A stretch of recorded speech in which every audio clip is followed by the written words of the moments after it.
Faculty, please be seated. Ladies and gentlemen, please welcome the Hult class of 2018.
Students, please be seated. I hope that everyone has found their correct seat in the correct order. Otherwise, you might not be able to graduate. So good afternoon, everyone. My name is Jan Volk and I'm Hult International Business School Shanghai Campus Dean and Campus Director. It is truly a pleasure and a privilege to welcome you all here for this ceremony. The friends, family, spouses, and faculty of this graduating class.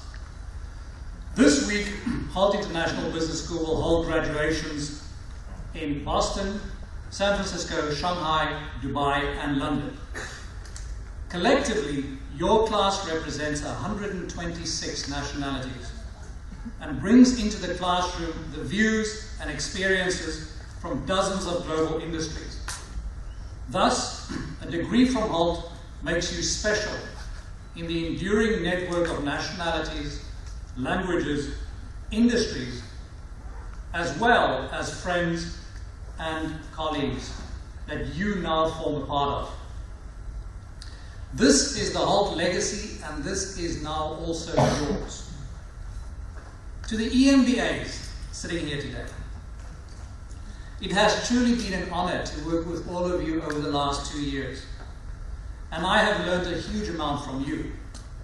Your dedication, your resilience, and your commitment, despite the obstacles that you have had to overcome to be here today, is inspiring.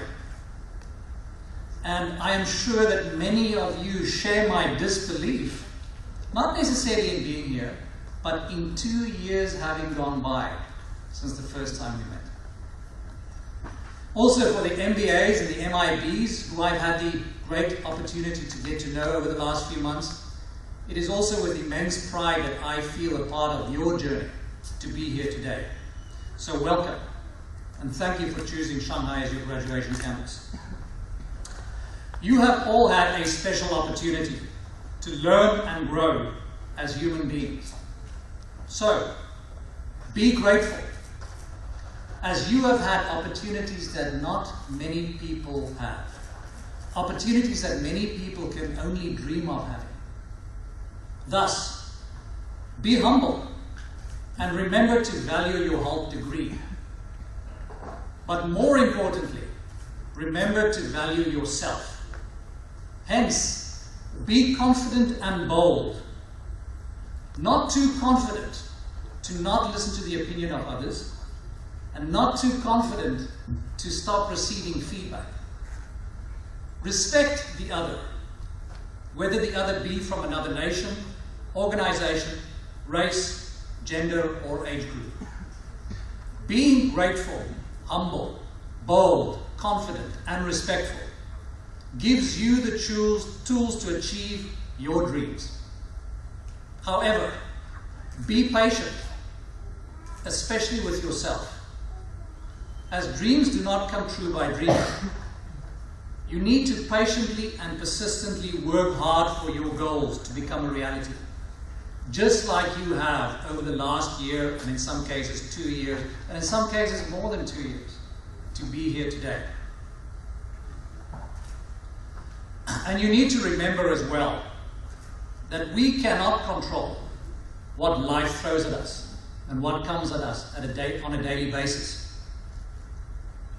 The only thing that we can control is how we react to those external circumstances that we are faced with.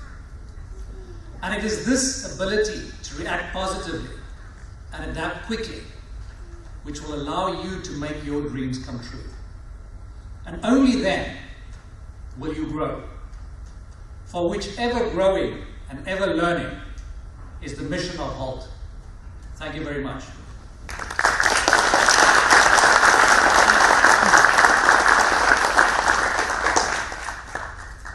I'd now like to introduce our keynote speaker for today, Professor John Farges. John is a senior executive with over 25 years of general management experience in the China market. He has run Asia for a range of US and European software companies. 3 of these companies have been acquired by Google in the last few years. Currently, he is co-founder and principal for BYG Advantage, which facilitates APAC market entry for high-growth technology companies. He has incorporated and managed businesses in China, Hong Kong, Taiwan, South Korea, Japan, Singapore, India, and Australia. He is, of course, also an adjunct professor here at Hult, where he teaches courses in emerging markets, leadership, and Chinese history. John first came to China as a Henry Luce Scholar in 1993 when he worked in Shanghai. He was the first foreigner in the modern era to be allowed permission to work in the Chinese reform school system, which I think has been great preparation for dealing with our students as well.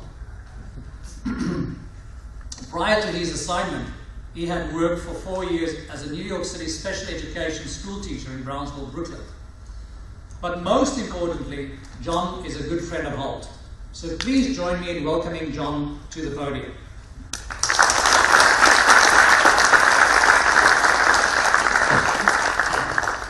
Thank you, Jan. Students, faculty, friends, staff, distinguished guests, it's an honor to be here today. Thank you for having me, Jan, and everybody. Welcome to the the ceremony today. As Jan suggested, I think it was a choice for some of you to be here at the Shanghai campus for your graduation. I think it is an auspicious city in our host civilization to be able to conduct this ceremony with this radical international institution that you're all affiliated with, and we're all affiliated with. As Jan suggested, I first came to China a long time ago, 25 years ago.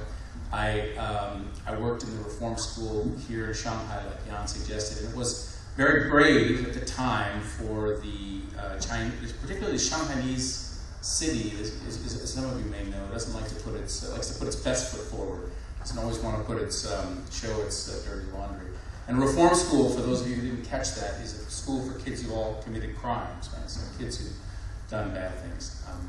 I had an opportunity to teach English for the most part with these young people, and it was a remarkable time. I tried to be very practical.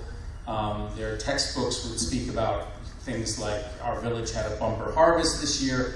I tried to get them to speak very loudly and excitedly about how the Suzhou Creek smells disgusting. I got the whole room to yell it with me, and we went over this together, and I think arguably made some indelible impact with some words that were useful and practical for these kids who otherwise were dealing with this space person, me, who came down. It was rare enough to have foreign teachers in high schools here in those days. Certainly there was no reason to assume that kids in a reform school would ever have access to something like that, nor me to them. And during that time, there were a bunch of great kids. Of course, I gave them all English names. One kid I definitely remember was named Sammy. Sammy was a great young guy. He had a gleam in his eye. He was the chief, insurrection officer in the school. He was always causing trouble. He was very passionate. I asked Sammy, what did you do to get in here, right? How'd you get into reform school? And he said, bikes. I stole hundreds of bikes. I'll always remember. This was part of his skill set. He was a hustler. Sammy was someone who could make things happen.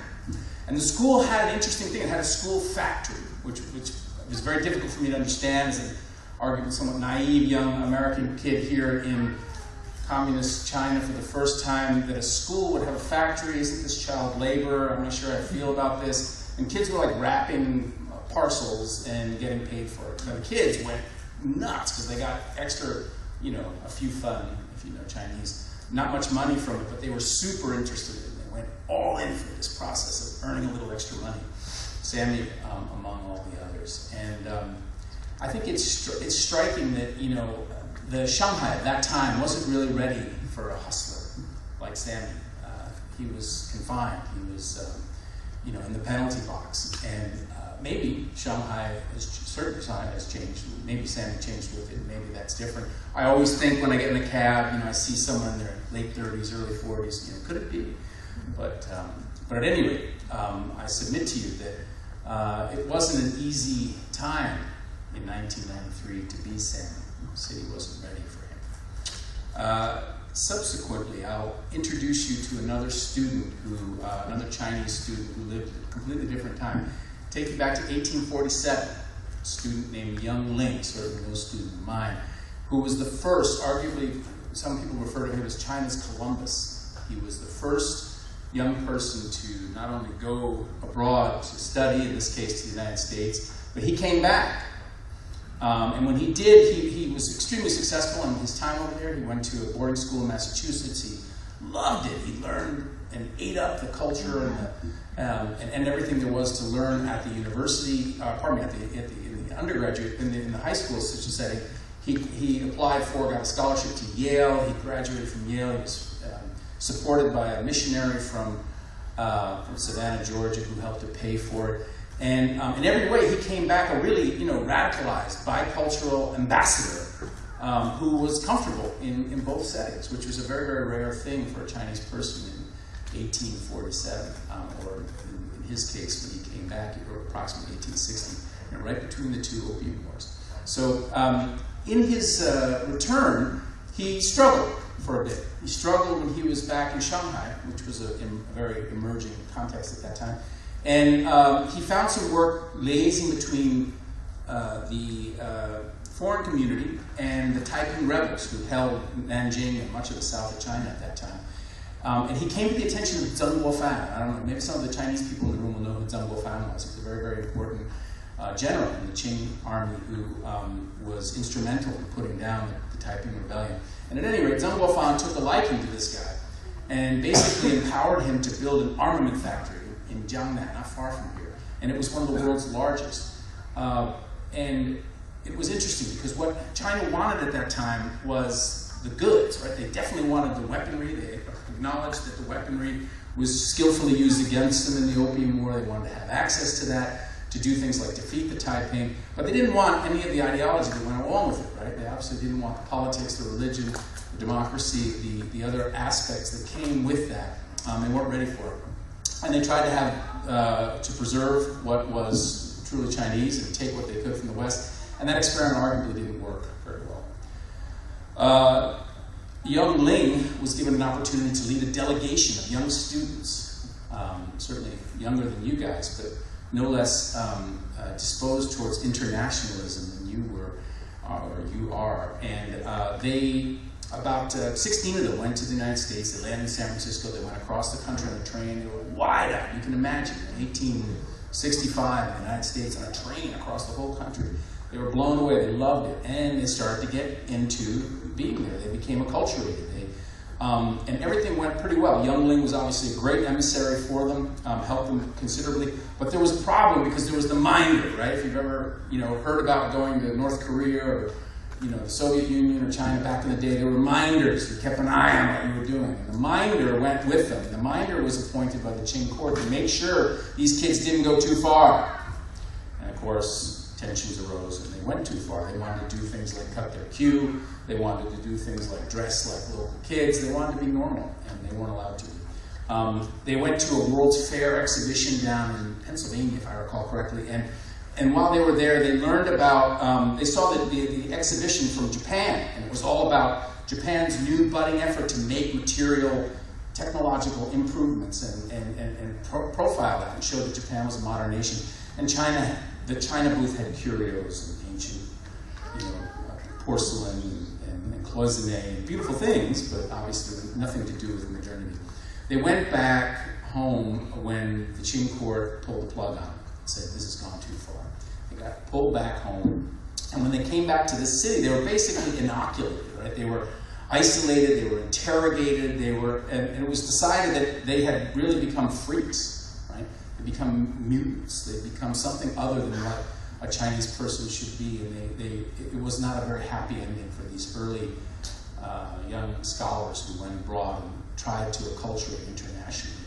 The world, really wasn't ready for it, and certainly the Chinese world wasn't ready for them. And the United States, within 10 years, passed the China Exclusion Act, right, which forbid Chinese people to come to the United States for many, many years. Another academic delegation wouldn't go to the United States for another 20, 30 years.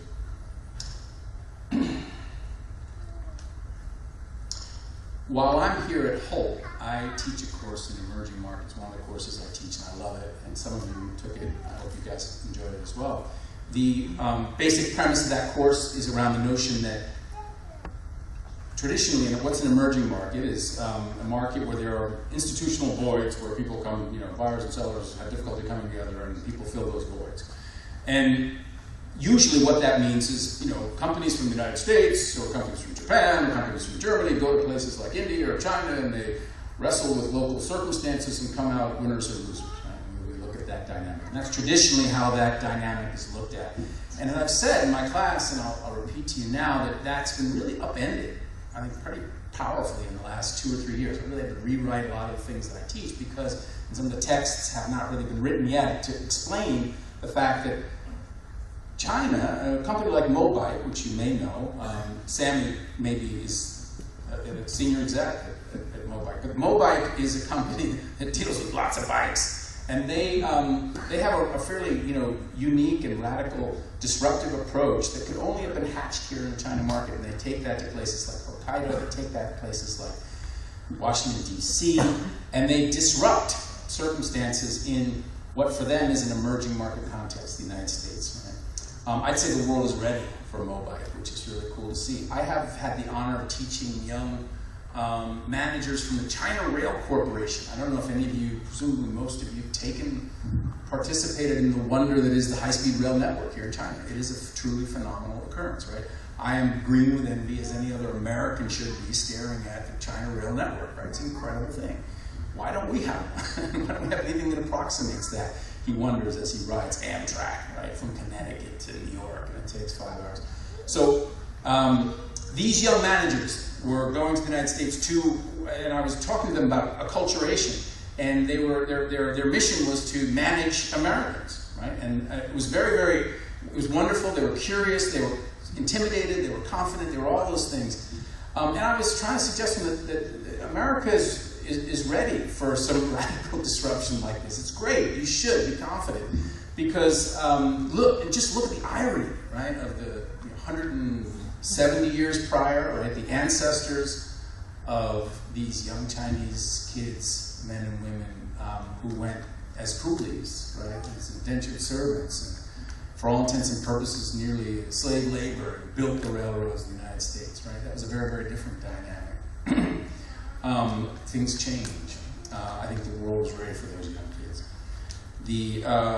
I'll share with you briefly a trip I did this summer with my family. I love to be able to do that this summer. It's a privilege. And this summer I did something I'd never done before. I took a train, and it was not a high-speed train. It was a train from Vladivostok to Moscow. And I did it with my family, and my kids definitely got sick of it after a while. But it was great. It was wonderful. And for me, it was the culmination of a life of being fascinated with Russia, but never having gone, right? And Russia is a place whose literature has always enthralled me, and the biographies of a myriad of different critical figures of the last 2 centuries have excited me, and understanding the revolution, understanding the contemporary period, all this stuff is amazing, but I've never been. So I had the opportunity to go, and I would say I was pretty saturated. The train was a good one, the kind of capstone. My brain was like over-prepared, right, when I arrived in Moscow. And it struck me that as I slowly but convincingly fell in love with the place, I loved it. I thought it was wonderful. And I thought to myself, for a whole bunch of reasons we don't have time for it now, but one of the things I realized was I was having the same epiphany that all those people who I regularly welcome to China would share with me, which is, it's way too long ago for me to ever have that epiphany anymore. But when people come from the States, or come from Europe, or come from Africa, or come from Latin America, and they come here, they say often, wow, it's really different than what I thought, right? It's a pretty consistent epiphany. It doesn't mean they all love it, it doesn't mean they're all effective here or whatever, but I think it's always quite different. And in my case, I think I was pretty much, I was ready to be there. I was really over-prepared to absorb it all. And then maybe Moscow was ready for me. There was all this buzz in the summer with the World Cup. That's not why I went, but it was kind of fun to pick up on it and see just people. It was a radically international vibe, and people having so much fun, and it was great. I loved it. So I would submit to you that if I had I read the New York Times every morning, better or worse. I'm from New York originally. If I took at face value what the New York Times said, I probably would have canceled my trip and not brought my family there, because there's nothing but bad news about U.S.-Russian relations. Nothing but bad news, right? When's the last time you saw a good story? If I looked at coming to China in 1993, like I did so quickly after the problems with June 4th in 1989, I probably would have, a lot of my friends thought it was a dumb idea, my parents weren't so sure, why don't you just go to Japan? If I had listened to people like that, I certainly wouldn't have gone.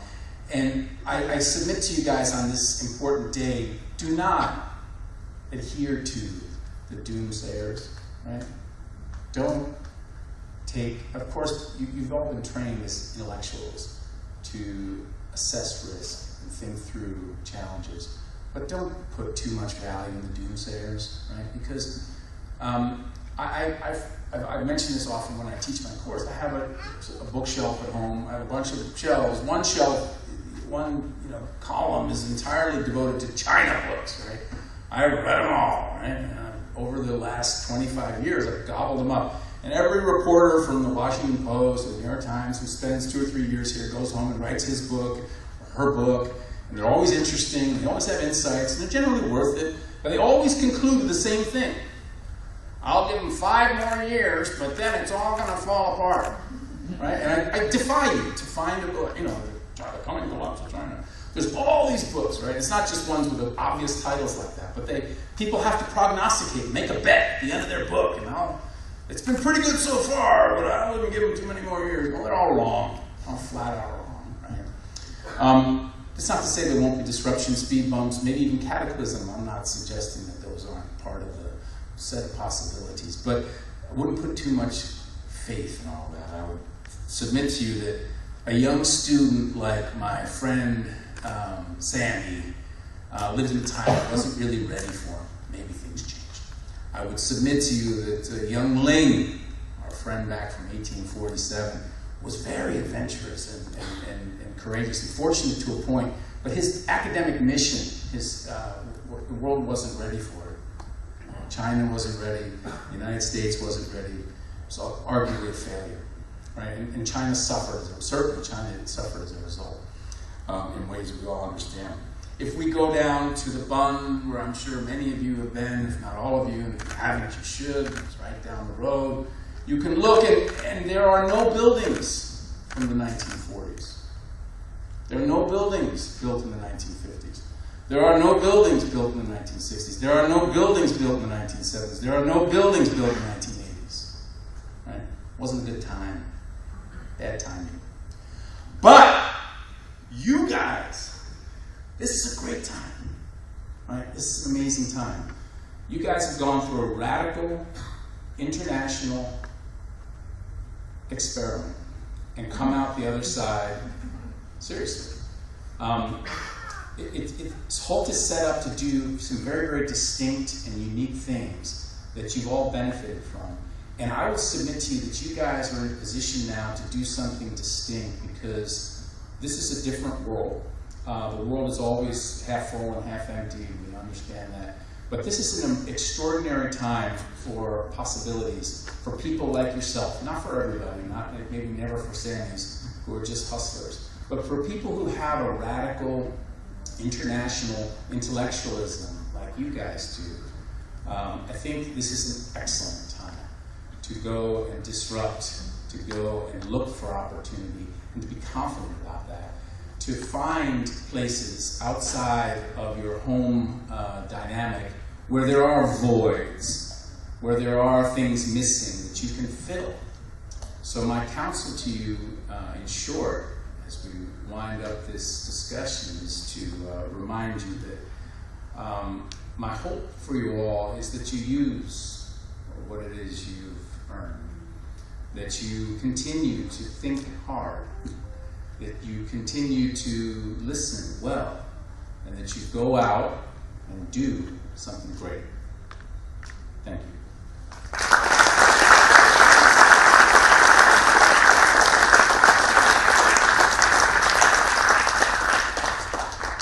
And it is in particular pleasure to be able to share the stage today with two people who I have the honor of teaching earlier in my time. And one I'll introduce right now, another will take the stage later on. But it is with great pleasure that I turn the podium now over to the Hult Alumni Association Asia President, Julio Cesar Ruiz Santos.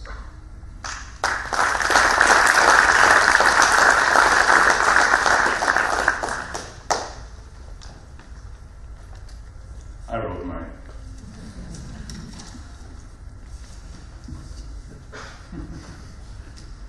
Okay.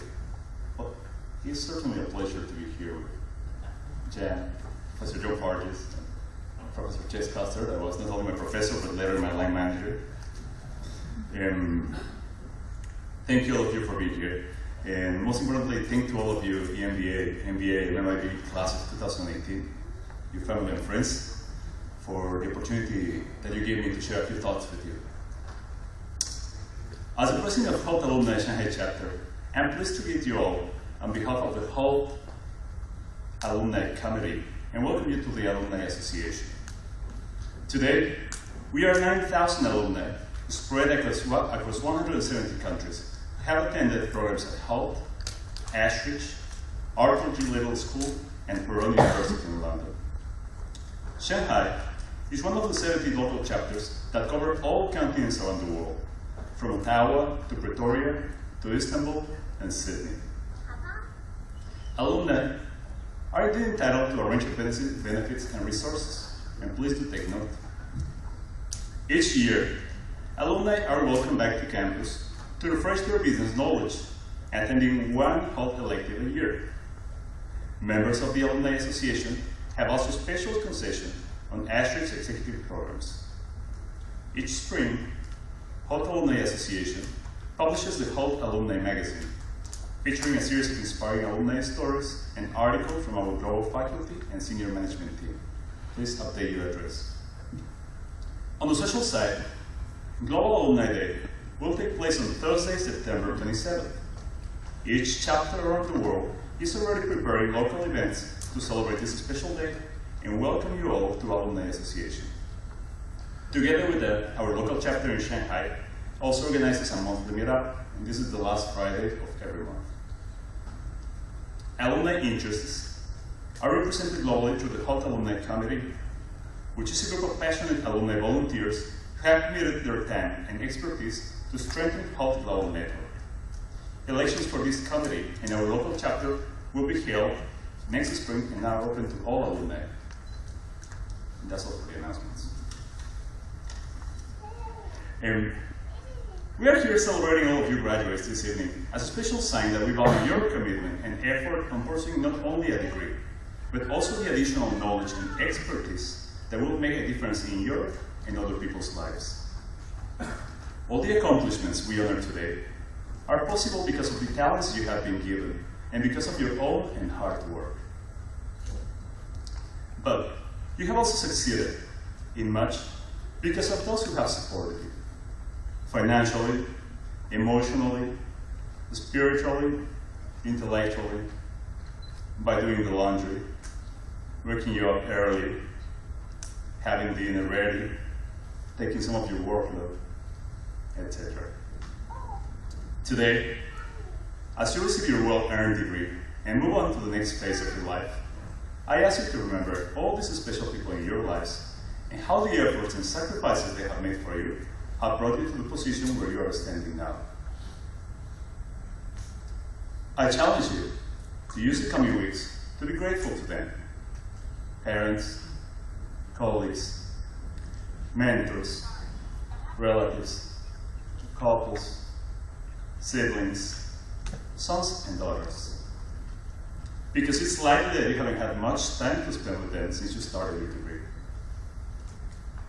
Go and show them that, after completing your programs, you have become not only better managers and professionals, but also wiser human beings.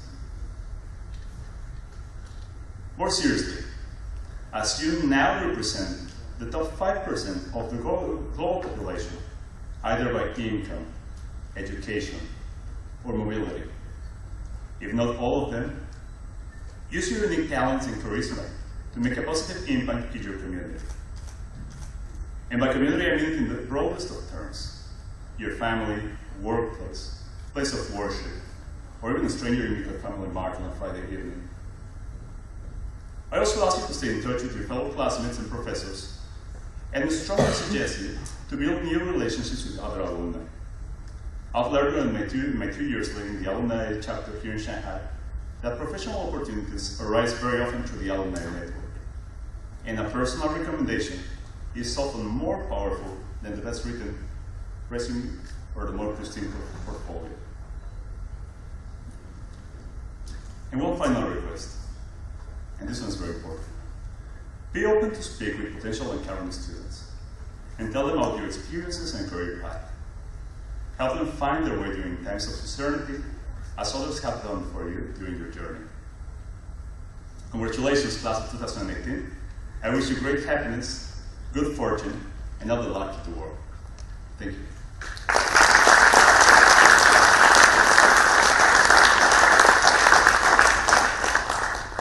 And now I would like to invite to the podium to the electoral graduate speaker, Osher Gilensky.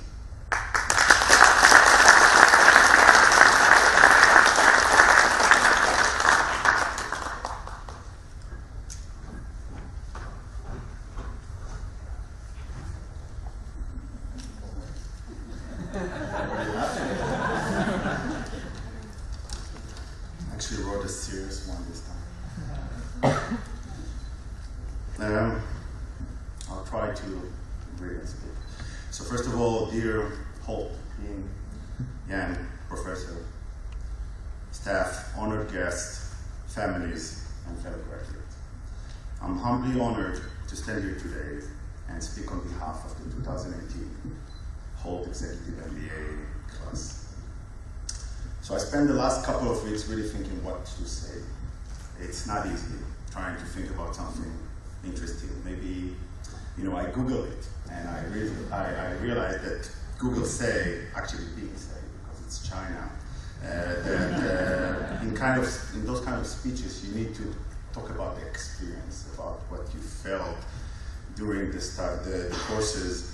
And I was thinking maybe I'll talk about the friendship, the amazing friendship that I had with all of you, and the good laughs and the nice courses we had, and maybe about the diversity, the amazing diversity. I have friends now, literally from places that I could not even access, but nothing came to the writing. I actually had a blank page. Actually, I wrote only blockchain because I thought that I need to talk about blockchain. But and artificial intelligence, I thought I'll say something about that. But eventually, I had a blank page. And like every submission in the last 2 years, 24 hours before the deadline, and it's still blank. So, like always, friendship prevailed. And I don't know if you know that, but just 22 years from now, in 2040, a couple of my best friends from this cohort, Alex and Fabian Hypas, they basically invented a time machine. And Fabian is now, he will be the CEO of Tesla, and he has an assistant, Elon something, and he and Alex invented this machine. And my future self knew that I'm in trouble. It's kind of an endless loop, and he sent me a letter from the future, and I would like to read it to you. So here it is. So, dear 2018 Hult cohort, this is Osher writing for you just 22 years into the future from 2040. I'm sitting in my small corner office in the most beautiful new building in Tel Aviv downtown. The new building was designed by the world's most famous architect, Edwin Handler. It's called Edward Towers. It's beautiful. And oh boy, I wish you could see me. I'm wearing an amazing Mooney suit, which I bought online with the most luxurious platform for shopping. It's called oliviabayer.com. And I look great in that suit. That's what he's writing at. And it says that it's not as good as Valtero in a suit. And by the way, Valtero is sending his regards. I actually was last week, according to the letter, in his 107th birthday party. He had a baby again, and the man is like bloody Charlie Chaplin. Funny enough, I met there what we used to call the Italian-Portuguese mafia, Marcello, Gui, and beautiful Maria, which is not here today. Marcello is actually now a billionaire, but he still hasn't married his girlfriend. He's still engaged. Gui is a successful lawyer in Lisbon, but for some reason that I cannot explain, he still wears coats at 40 degrees outside. Maria, is Italian ambassador to China, amazingly, and she's doing a great job. Unfortunately, that's really sad news, she had a small ski accident and she broke her arm, so she cannot speak. But don't worry, Peter is with her, he's carrying her.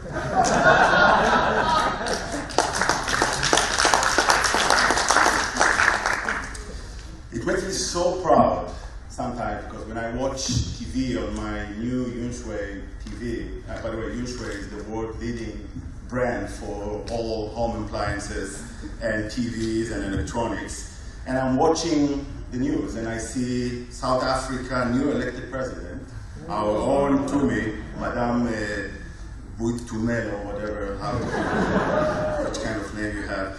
And Tumi is part of a very strong leadership. It's actually a female leadership worldwide, together with the Canadian Prime Minister, Nicole.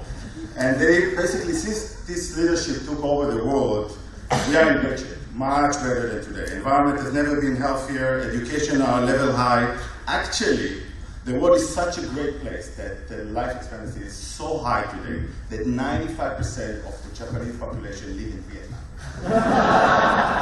And they live in a city called Onosan City. Beautiful place. You have to go. You have to go. In my home country, Israel, peace is finally flourishing. Everything thanks to King Jeff Muad, that his leadership in the Mediterranean changed it and made it into the fast-growing region it is today. Only second to Argentina's economy, thanks to the President Hult leadership. But I know you are happy to hear about yourself, but let me tell you a little bit about the professors, because I met Jan actually just last week, and Professor John Farris. I met both of them. It was such a lovely evening. Jan is moved back, not back. He's moved to the US after shutting down in Dubai. And John is actually still in Beijing, and in 2040 is so honored to be President Xi personal advisory to the trade world. Yeah, President Xi is still the president. And he is the special advisor, which is a very honored position, to the trade war that is still going on between China and US President Dennis Rodman. So it's really, really a tough period. And you will be surprised to hear that our own Marty is also still in China. He opened a cocktail bar. I'm still taking some electives. You should know, just to keep, keep understanding the new trends after everybody realized that blockchain is a fraud. And I met Professor Mufid. He still put me to sleep like no other professor does. He's still amazing. And he told me that he's still in touch with some of our professors. For example, Nick Wake, you all remember him for Operation. He opened an amazing, successful business to put straws in. Unbelievable.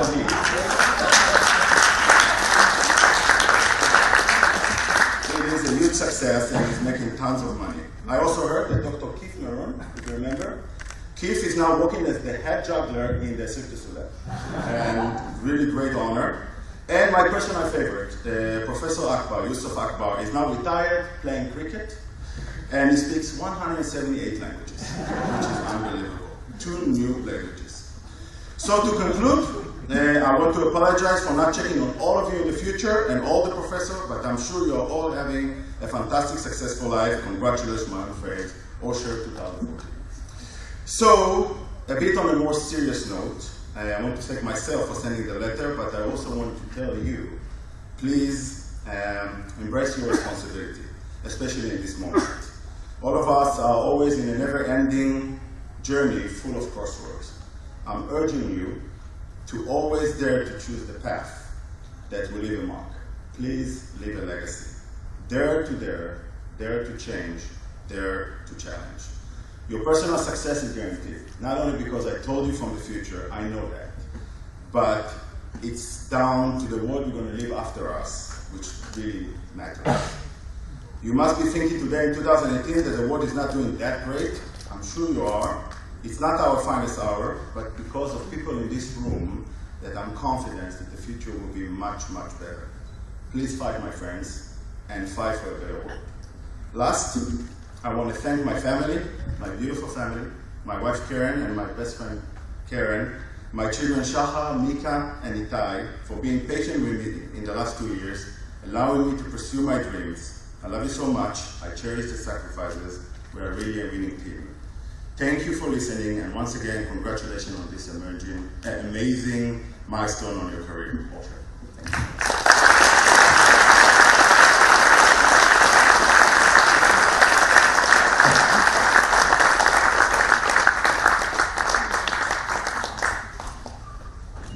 Thank you, John, Julio, and Asher.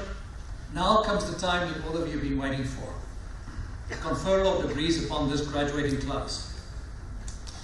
Would Mr. Ahmed please join me at the podium?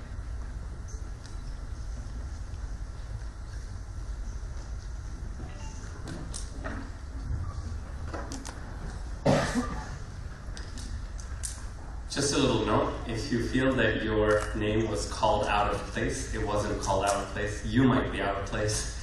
So follow the name order, but hopefully everything should be fine, okay?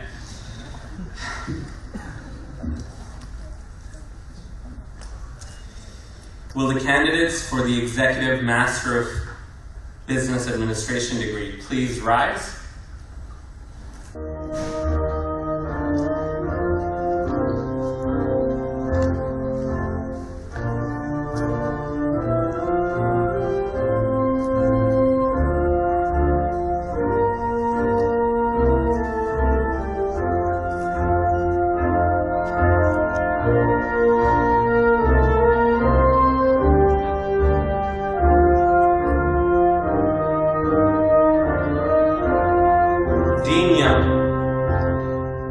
Adam Yang.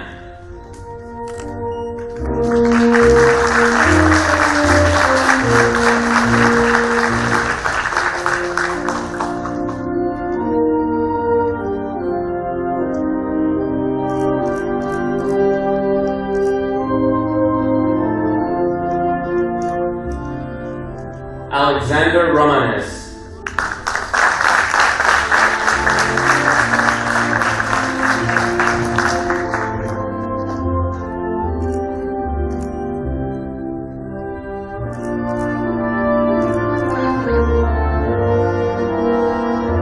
Anand Chaudhary.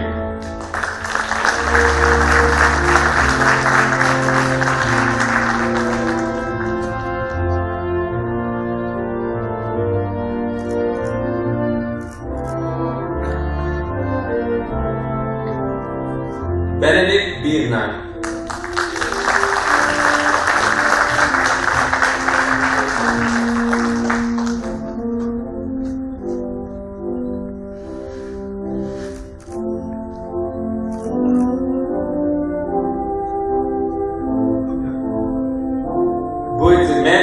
Buitumelo Sebambo.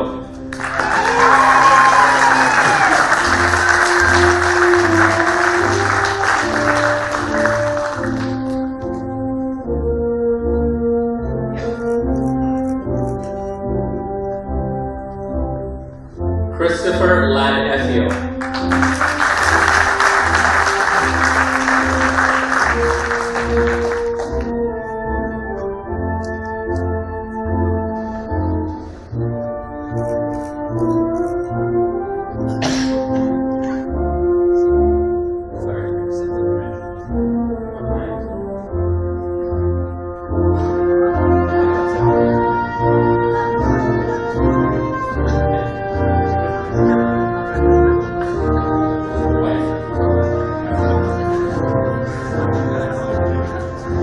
I apologize. Christopher Ladefio graduated with distinction. I apologize.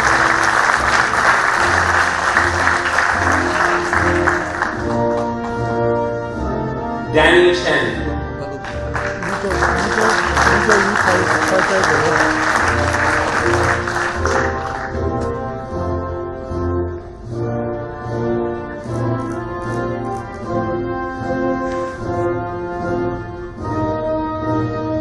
Edwin Heimberg.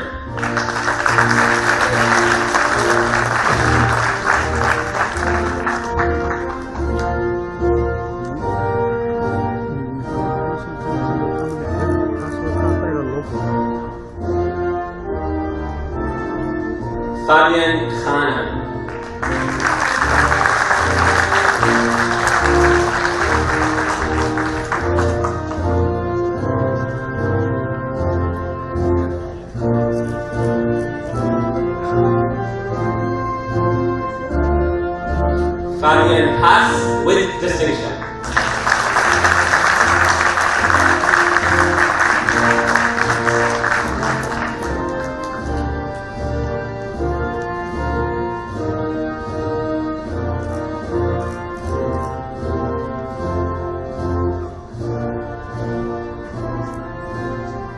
Guilherme Campos.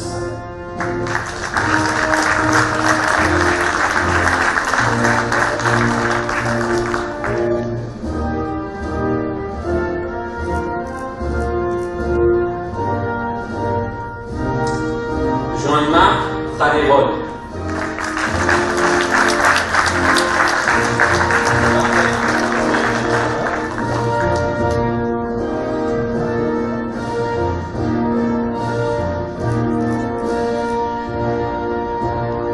Jeff Mourad.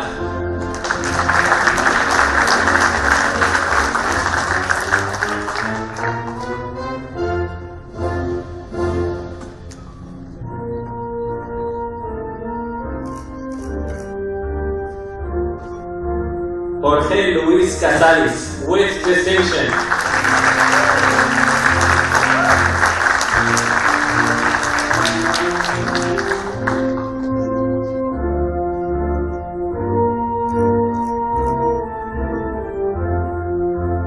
Lisbeth Dana.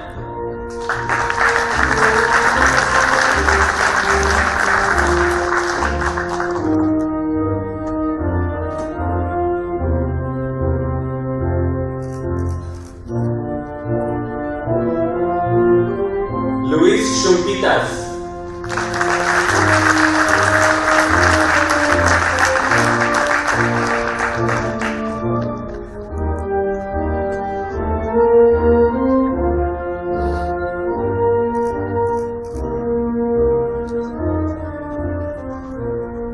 Marcelo Russo.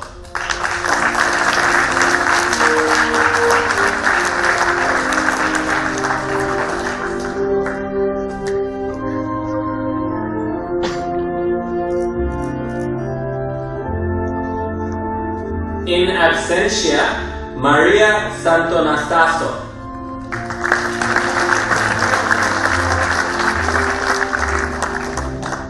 Matthias Spittler.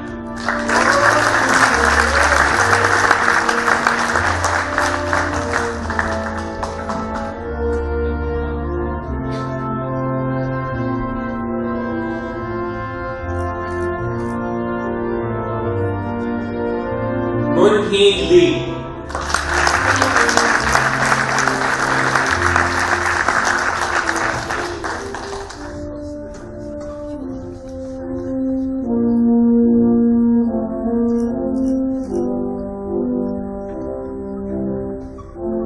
Nicole Tetro.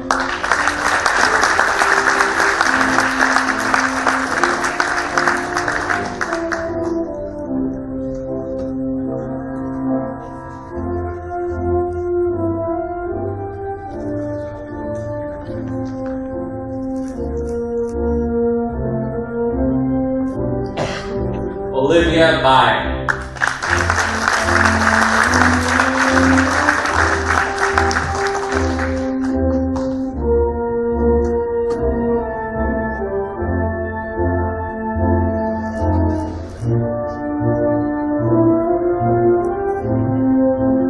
Osher Gilinski.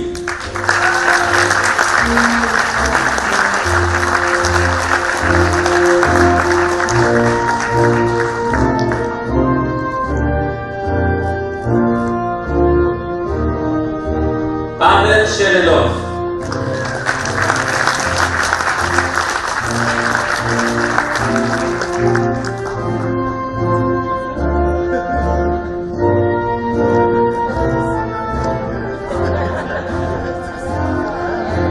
Philip Rieger.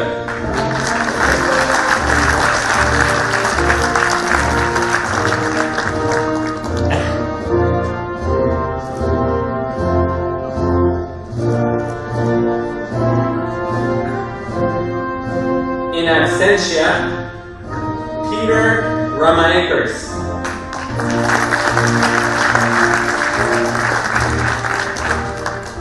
Trey Archer with distinction.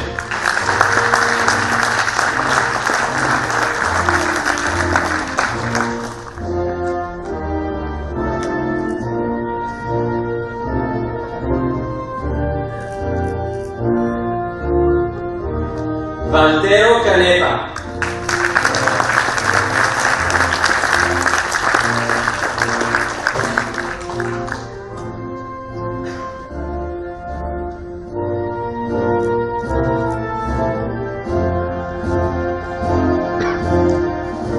Yoshihito Ono.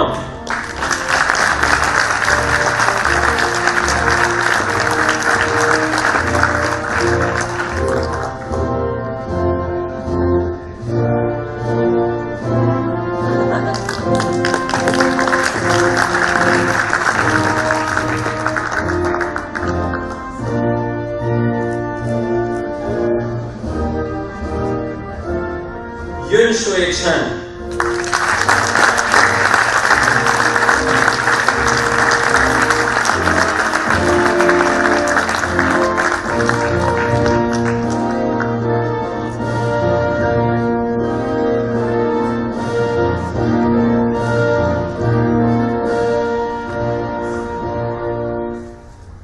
Will the candidates for the Master of Business Administration degree please rise? Gary Singh To Lee.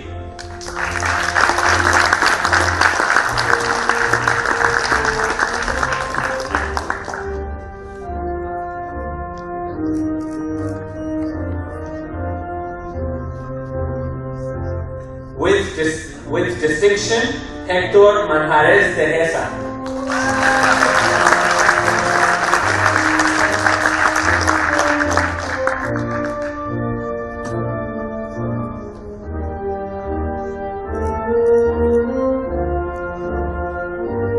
Jie Xiaozhan.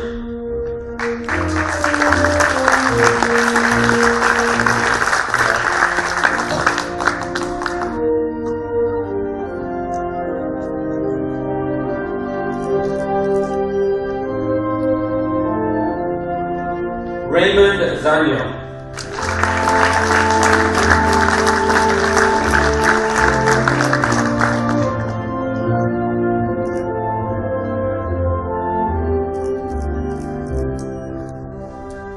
Thomas Merrill.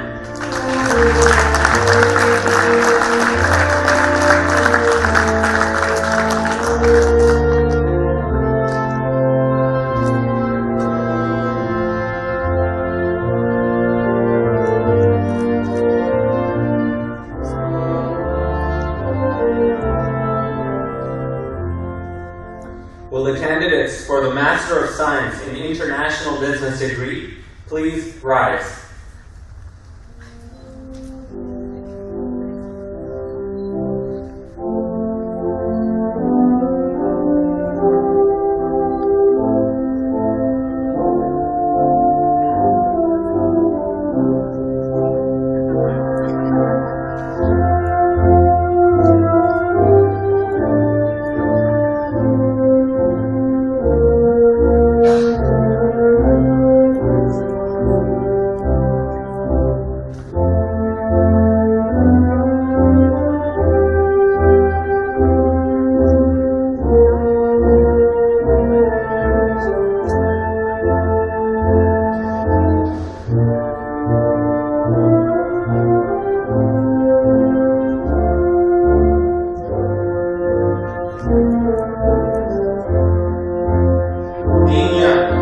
On behalf of the faculty, and by virtue of its recommendation, I present to you the individuals whom, on completion of the graduation requirements, are entitled to receive the Master of Science in International Business degree. In absentia, Alexander Holman.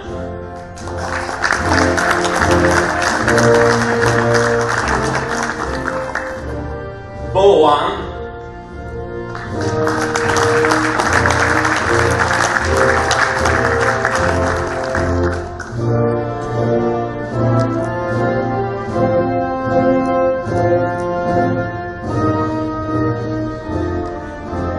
Danielle Perkins.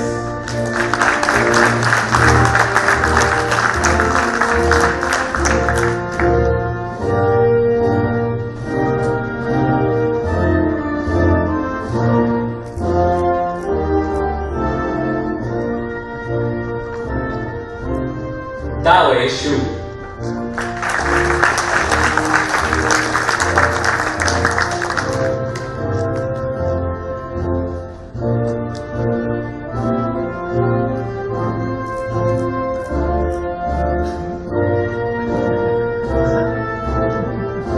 Finn Borchert.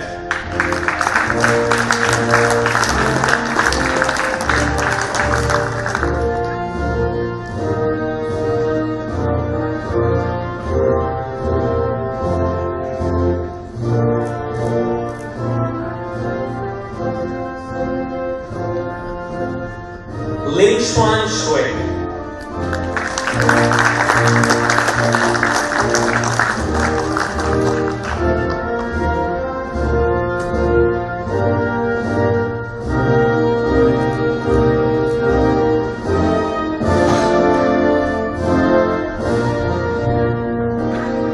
María Cristina Calderón Montiel.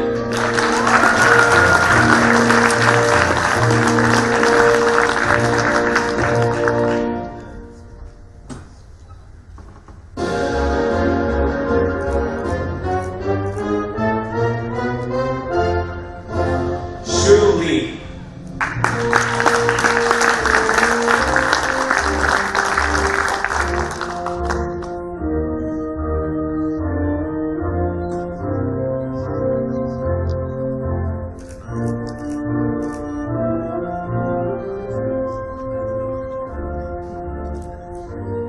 Simon Huo.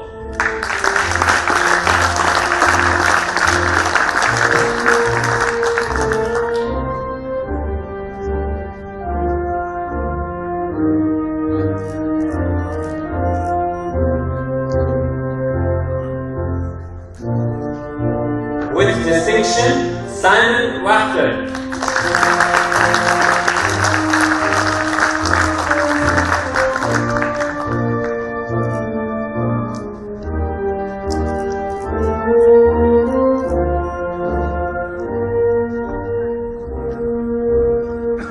Deja Chikuchi.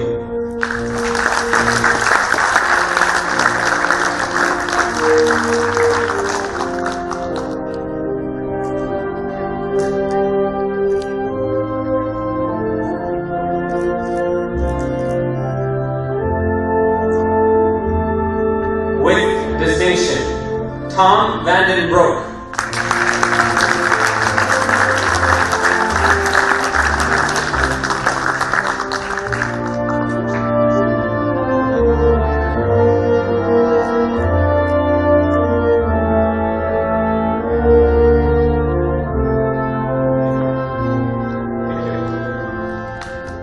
Might all the graduate candidates please rise. By the authority vested in me by the Board of Directors, I hereby confer upon this class the degree of Executive Master of Business Administration, Master of Business Administration, and Master of Science in International Business respectively. We welcome you into this society of those who practice the learned arts of industry. Congratulations to the class of 2018.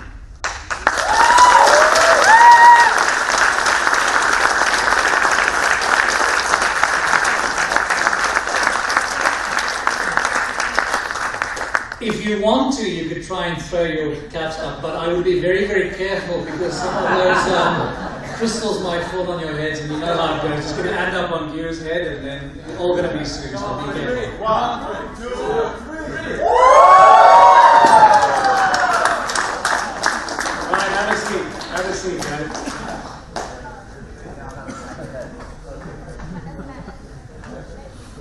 As we reflect on our ceremony here in Shanghai, we should remember that identical graduation ceremonies are taking place on our Hult campuses in Boston, San Francisco, Dubai, and London. Let us also congratulate those who are colleagues of ours who studied with us during this journey but who might be graduating on another campus. So please, if somebody like that is in your mind, reach out to them and congratulate them as well. It's an amazing accomplishment after a long journey. We are also very pleased that the parents, relatives, friends of the graduated have been able to join us today to witness our graduation. You are the quiet heroes who have supported our graduates during this journey. So graduates, I'm going to ask you to stand up, turn around, and give a big round of applause to your loved ones.